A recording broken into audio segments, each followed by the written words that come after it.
And I'm an asshole, and that's okay. I piss people off, and it makes my day. Welcome back to another episode of John Sees the World.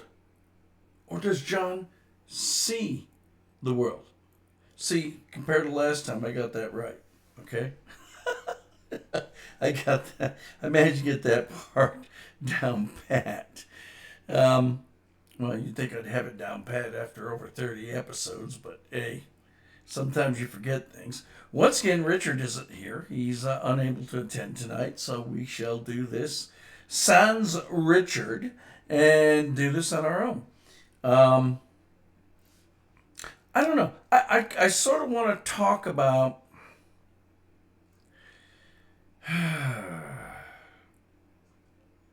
the way things are today. I sort of want to talk about the way things are and the way they were when I was growing up. I mean, I'm the son of an illegal immigrant. In other words, I'm a proud grandson of an illegal immigrant. And when I say proud, yeah, I stand by that, and I'm not going to apologize for it. Okay? My grandfather was a good American, unlike myself. He was a Republican, loved the Republican Party, stood there, shoulder to shoulder, and supported Nixon even through Watergate and what happened after that. So you take that for what it means. I really didn't become aware, I suppose, until we lived in Alaska. I was born in Saginaw, Michigan, 100 miles north of Detroit. Used to be an industrial hub, and now it isn't. The plants are closed, and drugs have taken over, and the city itself is pretty much desperate. And hell, it's even renamed itself to Sag Nasty to give you an idea of how bad it's gotten there. And then apparently my father came back. My father was in Alaska, stationed there with the Air Force at the time when I was born. He came back and collected my mother and I, and lo and behold, before you know it, I had a brother. While we were living in Scott Air Force Base in Illinois. Well, we got transferred from Scott and ended up in Alaska at Elmendorf Air Force Base, where my sister was conceived and born. My sister Margaret, my brother's name was Christopher. And my brother and I, sometimes we got along and sometimes we didn't. It's brothers. It's brothers. You love each other and yet you want to kill each other at times. I'm happy to say that nowadays that is not the fact.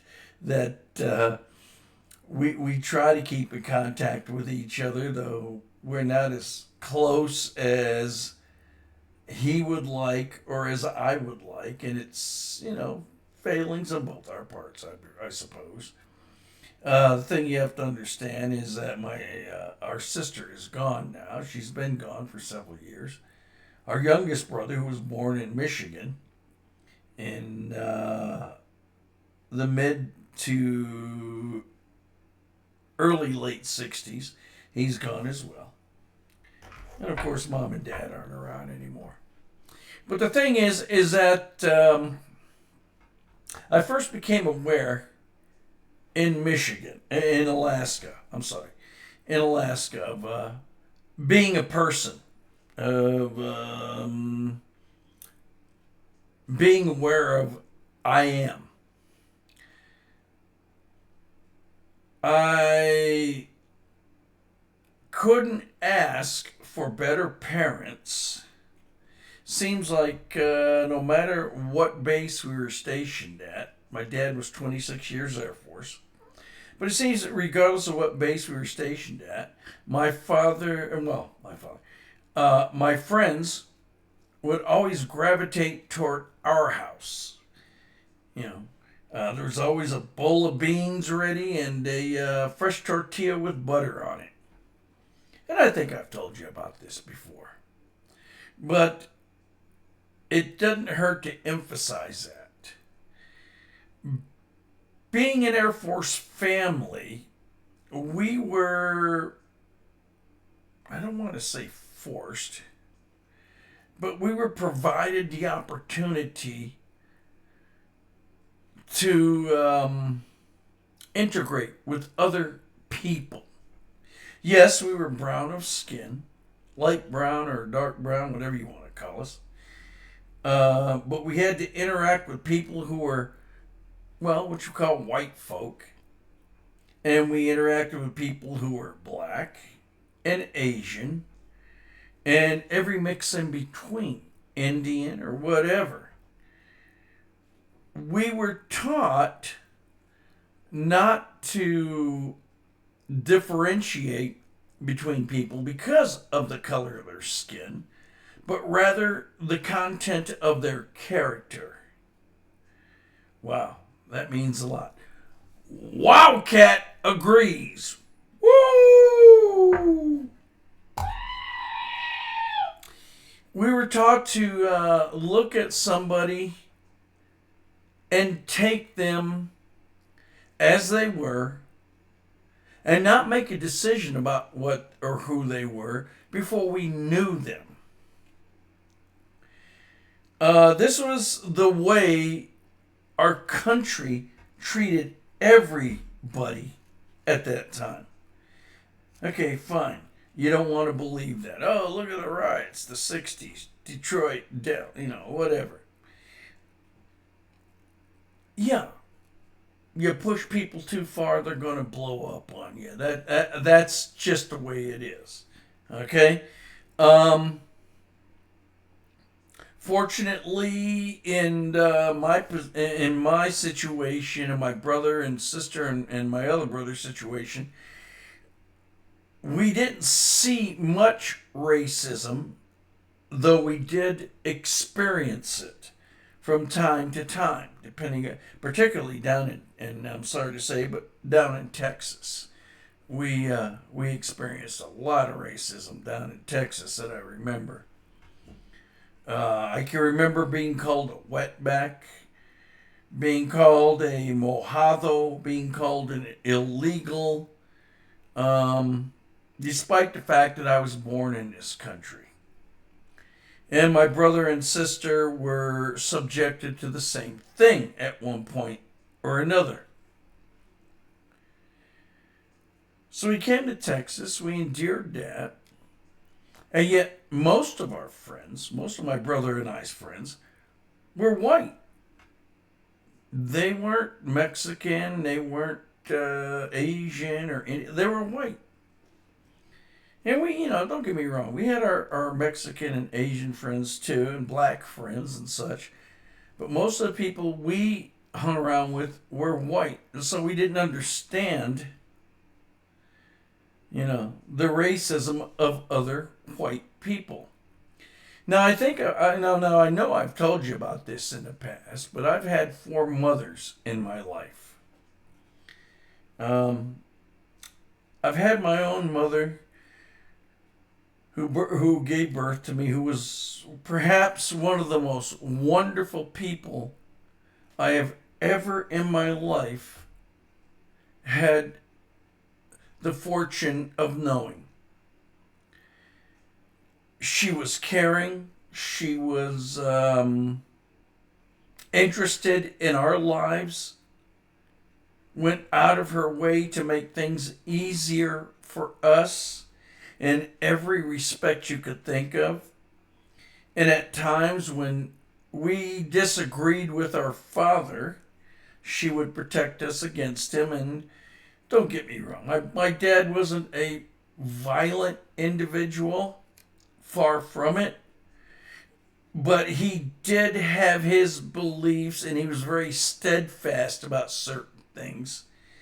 And based on how we were raised, my brother, my brothers, my sister, and I, we sometimes came at odds with him, and Mom would protect us from that. And then there was Ma Thériault, who was a French lady who rode a horse in the circus when she lived in Europe before she married Raymond Thériault. She became my second mother. And then in 1975, we went to, I think it was July of 75, we went to Turkey. Ended up in Adana, Turkey, stationed at Incirlik Air Base. And we were there about a week or so, still adjusting to being out of country and in a different culture and such. And figuring out which bus to get on to get to the base and which bus took us, to the train station and which bus took us to the big bus station. So if we wanted to catch, another bus to somewhere else in Turkey, we'd know where to go or how to get to the marketplace and such. And I think it was in my first or second week in Incirlik, Turkey, that I was sitting there on base about 6 o'clock at night. And I had two chili dogs. And I'm sitting there in front of the bowling alley, and I see this group of kids coming along. I said, "Does anybody else want a chili dog?" And Billy Young just spoke up. "I do, I do, I do." And he ran up, and Billy Young was the same age as, well, he was slightly younger than I was. Like myself, he had, and you're not going to believe this looking at me now with nothing up here and whatnot, but like myself, he had extremely long hair. Back then, I had the long dark hair. Billy had the long blonde hair and a blonde beard. And he comes running up. "I do, I do." So I gave him the chili dog. And lo and behold, I made my first friend in Turkey. Turned out to be one of my best friends and is still a brother this day. He lives in Baltimore, Maryland now. I don't mind telling you all his full name. Charles W. Young III. He hated that name. He just liked being known as Billy. But he's family. And that's how Air Force families operated. That's how Air Force families were. We weren't afraid of people who were a different color, people who had a slightly different skew on reality. We weren't afraid that we weren't being given an opportunity because of somebody else. We just sort of mixed together. Now, after I knew Ma Young until, I suppose it was the early 2000s. I can't remember exactly now. I wish I could. When she passed away. She had Alzheimer's and as a result passed away. Like I said, she was my third mother. Then there was my fourth mother. Beryl Spillane, mother of my brother Mick Spillane. And yes, I call him brother as I call Billy a brother. We weren't in the same family at the same time, and we weren't born at the same time or anything like that. But I was fortunate enough to meet the Mick when I lived in El Paso, Texas for about 6, 7, 8 months. And the Mick and I hit it off right off the bat. It was like peas and carrots, bacon and eggs, whatever the fuck you want to call it, I don't know. But Mick was Mick was my brother. He recently passed. He's been gone now for about a year, I suppose. He always lived life on his own terms, and God knows I love him for it. But his mother, Beryl, was my fourth mother. Her husband was George Spillane. Wonderful man. Wonderful, even-tempered, made sense. Even though we were young, he still made sense to us type of guy. He was a good guy. Very good guy.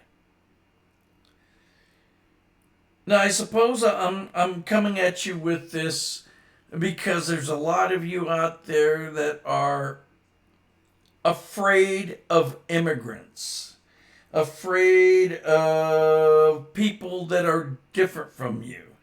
You're afraid of the folk that other people are telling you are evil and criminals, and just you don't want to associate with them and such. I suppose I could be considered evil and a criminal considering some of the things I've done in my time. I won't go into detail on that, but perhaps in a later show. But what I'm trying to say is I've had brothers and sisters of various races. I've loved people that were white, black, brown, blue, orange, green, yellow, red, and every color in between. And had them love me. Not because I'm a really nice guy or anything, because, well, I am a nice guy, but I'm also very opinionated, and I can be a real pain in the ass sometimes. There is no doubt about that. I'm not gonna deny it. That's what happens when you got a brain in your head and you're somewhat intelligent. You tend to ask uncomfortable questions. I suppose this show tonight, and I usually tell you guys stories about my life and some of the the stupid things I've done. Oh, there's the sock monkeys. The sock monkeys showed up. Yay! Sock monkeys. See, they show up when I'm telling you truths and whatnot. You can always tell when I'm telling you the truth because the sock monkeys are going to sit here and they're going to be supportive of that. So that's an easy one for you. Growing up as a military brat and then growing into adulthood, I've come to learn that people are people and just want the same things to be able to do better for their kids and give their kids the opportunity to do better, to be able to follow a dream. And just because they're, quote, illegal doesn't mean they don't hold that hope as well. They do. I've worked with quite a few illegal people over the years at restaurants, construction sites, moving companies, printing plants. They're no different than you or me. If you go into their homes, if you knock on a door and you walk into their homes, you'll see a clean home. You'll see a wife concerned about her children and her husband and herself. And you'll meet a husband who wants nothing more than to do well for his family. I don't know what you're afraid of. You got jackasses out there like Stephen Miller. And God, please, Stephen, grow some hair in that head because you are an abomination and an embarrassment to the rest of us who shave our heads. You are a jackass. That's all there is to it. Just a jackass. I don't hold a grudge against people because of the color of their skin, or because maybe they believe differently than I do politically. I do hold a grudge against people who are dipshits. Okay, excuse my language. Well, no, don't excuse my language. Who are dipshits. Who have no sense of reality whatsoever. Who have no compassion and caring for someone other than themselves and what they can benefit from it. Most military brats like myself will agree with this. Most military brats like myself have been exposed to different cultures, different people, different situations, and have come to terms with that and are not afraid, are not scared by the idea that someone who may be different than us may be better. We don't think that way. We're far from that. Yeah. But that was something I was thinking about tonight. I just turned 68 2 days ago. Excuse me. I just turned 68 2 days ago. And I was sitting down and thinking about, well, it's kind of nice, but it kind of sucks. I mean, my parents are gone. My younger brother and my younger sister are gone. The only ones left are my brother Chris and I in our immediate family. But at the same time, I think of the lessons our parents taught us, even though my father didn't believe in some of those lessons, to be honest about it. They still taught us, and they ingrained that into us.